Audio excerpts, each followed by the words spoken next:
why the daily newsletter is dead. So it's kind of depressing, but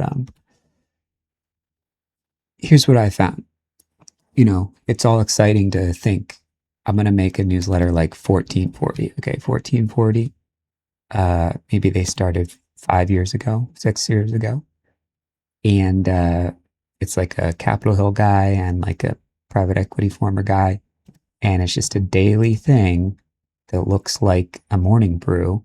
In fact, they sent one this morning along with morning brew with a Sunday in the headline. Okay. Anyway, Sunday. They just started doing Sunday, I guess, as of a year or two ago or something. They got all the big names, right? Fool, Motley, Fool. I don't know why that has to be up here. But anyway, they're doing credit cards, right? So I did this. I found a bunch of posts on Twitter. I linked to them. I was all excited. I was like, okay, I'm going to be able to track all the links, right? Which is the benefit of this. They send this, 1 million people open this. I think so. I don't think that's, I mean, if they say 4.5 million readers, and he said in an interview 6 figures, which would be a $50 CPM, to make basically have one of these spots. But I mean, I didn't even check if this is, they get credit for this, if their affiliate ID goes on here. But you know what?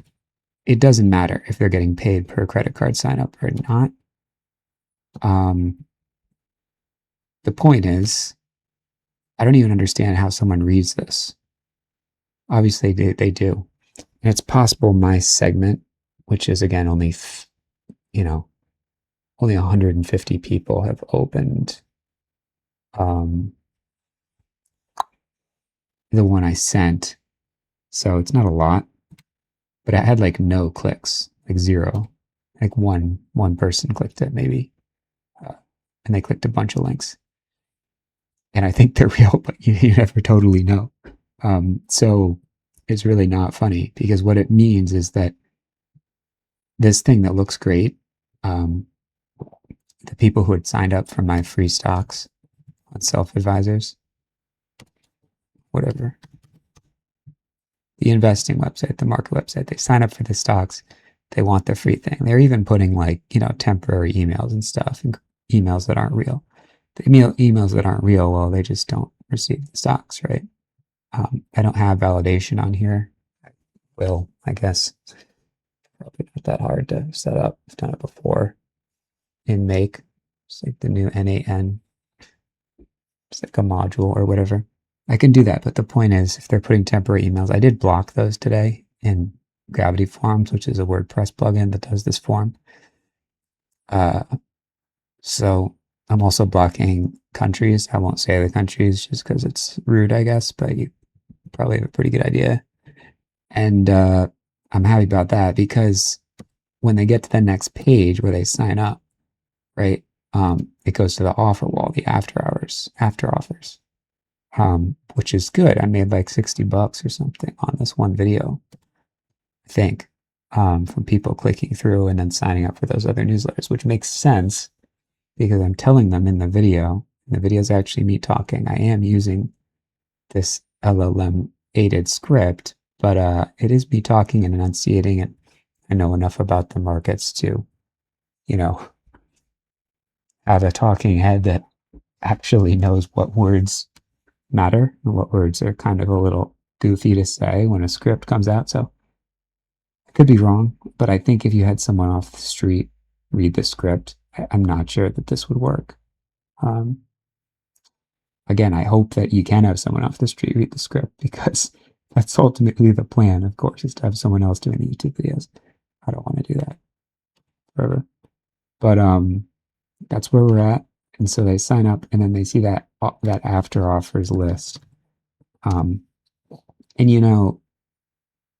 to me, none of these are super appealing, right? But also I'm not just starting out, or everyone's different. which is why this whole business model works. Some people want to do options. Some people want to do dividend stocks. Some people want to find ETFs that are lower risks than the SPY, conceivably. I don't know. People are all different, right? They want to put it in gold. So that's why this business model works. You have to have some humility or give up the ego. And again, I don't know if I've said this before, but it is kind of like the, I'll just fill this form out so I'm not leaving anyone hanging here. Not that anyone's actually watching this video, but what I'm doing is I'm taking tweets from the transcripts of this video and using Claude to post them on X, just Twitter, whatever. None of these are appealing to me, but you know what? Maybe that's just because I'm a sophisticated, that's not even the right word. I'm just very skeptical, right? I already have sources. I've been doing this for 6 years or something, looking for 5 years.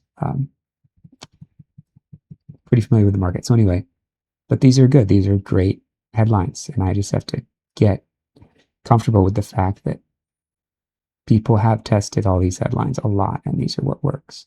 And they're simple. And you know what? When I zoom out a little bit, they're a lot like the headlines on YouTube or the headlines that work on my channel. So simple works. Simple is not easy either. So anyway, that's what's going on here. That's the video. That's creating all the signups, which is great. And it does start to add up a little bit. I'm not saying the signups are worth any money yet, so I'll just discard the, 20 or something signups that came from this. 25, whatever it is. Took out some who put in temporary emails again, but like Mailinator or whatever, that was one of them. So, yeah. The clicks are real though. So they are clicking this, so the $60 is real.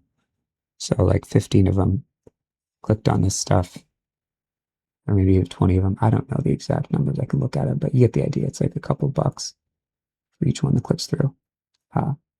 So then when you balance it all out, it's like 50 cents per person who signs up, because a lot of them don't click, maybe a little less. But that's the rough math. Rough math is, you need exact math, but also you got to zoom way out and not get, stuck in the weeds and say, like, what am I even doing here? Like someone's cruising around YouTube, right? They're clicking on, oh, look, Japan, I know what that is.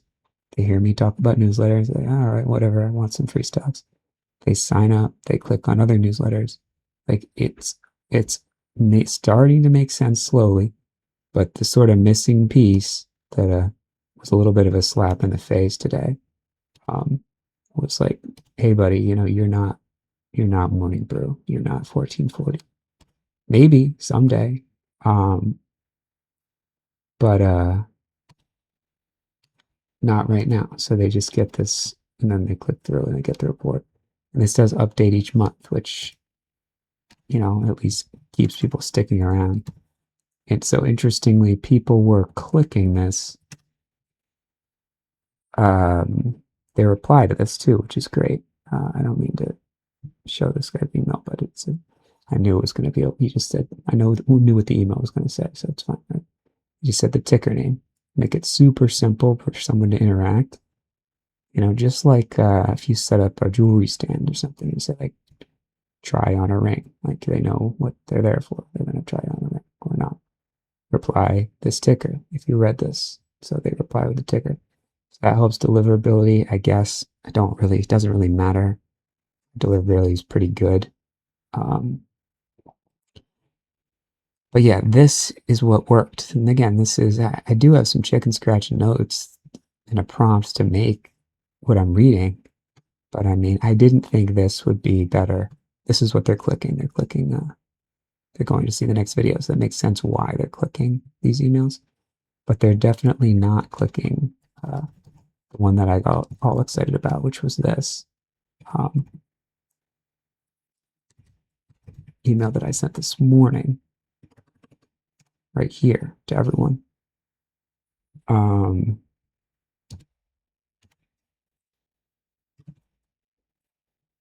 this one. And I really like made it what I thought was perfect, but it just goes to show like if you spend money on things trying to make them really good, not even perfect, but like pretty good, and no one interacts with it because they're busy, like you just wasted time basically polishing something. So you got to do what works, not what you think would be good to like ingratiate you with like the VC people on Twitter. Like I was all excited because I was like, oh, this is gonna kill so many birds with one stone, right? Like these are the people that I actually read on here, right? So I'm like sucking up to like the ex quant. I know this guy has a weird name, but he's like worth probably $10 million or more, and he made millions of dollars at like the best trading firms in the world, Millennium, Citadel, um, Jane Street, one of those or more of those. But like it just goes to show you can't like build exactly what you want when you're so deep into something. Um, it's just if you're like one of the 20 people in Silicon Valley who knows Founders Fund or who knows TBP, TBPN, who knows, you're in the Gavin Baker, Elon Musk sphere, then sure, like suck up to Twitter accounts, retweet their stuff, um, get yourself in the in crowd. But if you're not, like you better find out a way that actually makes money. Because the people on my list, they didn't click anything. All of these links and they didn't click anything. So this old daily copy 1440 plan is totally killed, which I'm glad I killed it so quick. This didn't take that long to put together, but it's just like another reminder in the AI age, in the modern age today, currently, you can't make something. I'm all excited because, oh, look, I made this with code and I just prompted ChatGPT to make this all pretty and stuff. And then it is nice because you get likes. These people like it when you retweet it, and everything looks great. You look like you're a Bloomberg. You look like you're a Puck or a Sorcery or a 20 VC with Harry Stebbings. You look like it, but you're not actually interviewing the CEOs. So no one cares, right? And no one's buying anything. It's not like anyone's buying anything from Harry Stebbings' thing or from Molly O'Shea's thing either. They have the brand deals or TBPN's thing. So it's a different approach, and I'm going to have to go to ugly. I'm going to have to be thinking more like Theo Von, and less like TBPN, which kind of was the plan in the very beginning because I kind of knew that going in. This is more of a direct response thing than you happen to be born in Silicon Valley, and so your first interview was with Sam Altman. My first interview was not with Sam Altman. Sam Altman of my background, that led me to where I'm at, is this guy, Matt Paulson, right? So direct response, very different. All right, that's it. Follow me on X.